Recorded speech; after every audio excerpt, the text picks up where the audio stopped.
जय माता दी दोस्तों। नवरात्रि का पावन पर्व शुरू होने वाला है और इस दौरान सबसे महत्वपूर्ण होती है घट स्थापना यानी कलश स्थापना।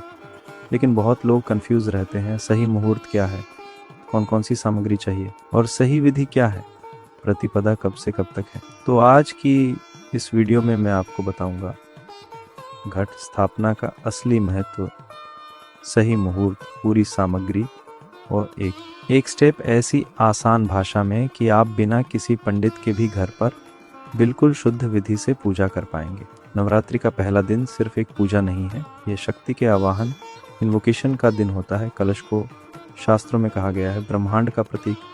इसमें जल जीवन, नारियल ऊर्जा, पत्ते प्रकृति, जौ समृद्धि। यानी जब आप घट स्थापना करते हैं तो आप अपने घर में माँ दुर्गा का निवास स्थापित करते हैं। आइए वीडियो को शुरू करते हैं और सबसे पहले समझते हैं प्रतिपदा तिथि के बारे में। चैत्र नवरात्रि 2026 प्रतिपदा तिथि प्रारंभ 18 मार्च 2026 शाम लगभग 6:30 से समाप्त 19 मार्च 2026 शाम लगभग 8:20 तक। अब ध्यान देने वाली सबसे महत्वपूर्ण बात, घट स्थापना हमेशा प्रतिपदा तिथि में और सूर्योदय के बाद ही की जाती है। इसलिए 18 मार्च की शाम को नहीं बल्कि 29 मार्च की सुबह घट स्थापना होगी। घट स्थापना यानी कलश स्थापना का शुभ मुहूर्त, तारीख 19 मार्च 2026 गुरुवार। शुभ मुहूर्त सुबह लगभग 6:52 से 7:43 तक। यह समय इसलिए श्रेष्ठ है क्योंकि यह सूर्योदय के बाद है और प्रतिपदा तिथि भी चल रही होती है। ध्यान रखें, राहु काल में घट स्थापना बिल्कुल न करें। अगर यह समय छूट जाए तो आप अभिजीत मुहूर्त में भी स्थापना कर सकते हैं। अभिजीत मुहूर्त दोपहर 12:12 से 12:53 तक रहेगा, 30 मिनट तक रहेगा। अब बात करते हैं घट स्थापना के लिए ज़रूरी सामग्री की। आपको चाहिए मिट्टी का पात्र जौ बोने के लिए, साफ मिट्टी, जौ यानी बार्ली, तांबे या मिट्टी का कलश, गंगाजल, आम या अशोक के पत्ते, नारियल लाल कपड़े में लिपटा हुआ, मोली यानी कड़ावा, सुपारी, सिक्का, लौंग आणि इलायची, रोली, अक्षत यानी चावल, फूल आणि माला, लाल कपड़ा, दीपक घी आणि अगरबत्ती। ध्यान रखें, हर चीज़ शुद्ध और साफ होनी चाहिए। सामग्री का सही तरीके से तैयार करना भी बहुत ज़रूरी है। सबसे पहले जौ और मिट्टी की तैयारी। मिट्टी को पात्र में डालें, उसमें जौ बो दें और थोड़ा सा पानी डालें।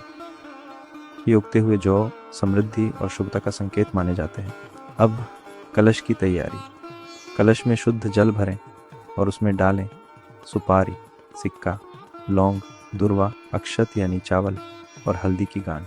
कलश के बाहर मौली बांधें, यह ऊर्जा और स्थिरता का प्रतीक होता है। अब नारियल की तैयारी। नारियल को लाल कपड़े में लपेटें और उस पर मौली बांधें। इसे देवी माँ का स्वरूप माना जाता है।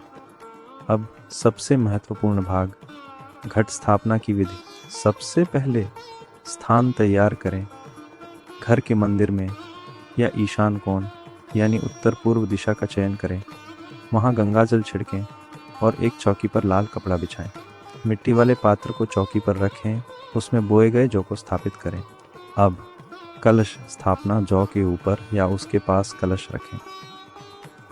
कलश के मुंह पर आम के पत्ते रखें और उसके ऊपर नारियल स्थापित करें। ध्यान रखें, नारियल का पतला हिस्सा ऊपर की तरफ रहे और गोल भाग कलश पर टिका हो। यही घट स्थापना का मुख्य क्षण होता है। इसके बाद हाथ में जल लेकर संकल्प लें, मैं अपना नाम, माता दुर्गा की पूजा पूरी श्रद्धा और भक्ति से कर रहा या रही हूँ।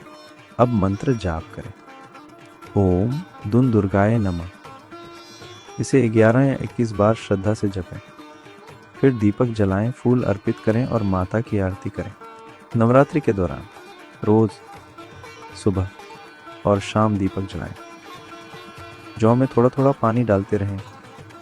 साफ सफाई का विशेष ध्यान रखें और सात्विक भोजन करें। अगर आप कामकाजी हैं तो सुबह छोटी पूजा करें और शाम को आरती ज़रूर करें। अब जान लेते हैं कौन सी गलतियां नहीं करनी चाहिए। कलश को बार बार न छुएं, जौ को सूखने न दें, पूजा स्थान को कभी गंदा न रखें।